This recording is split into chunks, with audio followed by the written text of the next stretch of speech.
Has anybody, good afternoon, has anybody gotten to a group session where they have to discuss on one subject and everybody just tries to dig into that one area?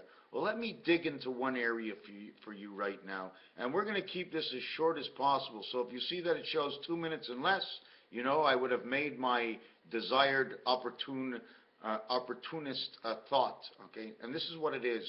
When I say Mary Jane, I think of Spider-Man. I think of the monkeys. I think of bananas. I think of scratching my chin and flying from tree to tree. I think of Spider-Man and cobwebs. Then I start thinking about the Spider-Man shows.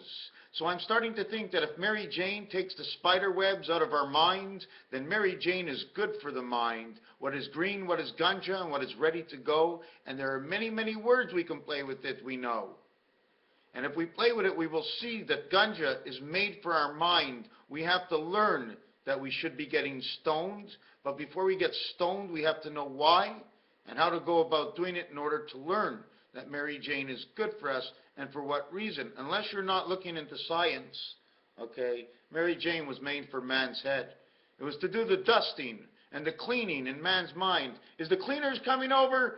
Sure, Mom. Would you like to smoke some of my weed? The cleaner will come into your head too. Raphael 7286 on a constellation of Pegasus, swinging from trees with Mary Jane.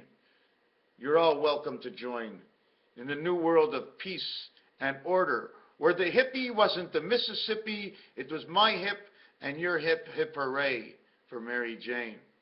Thank you.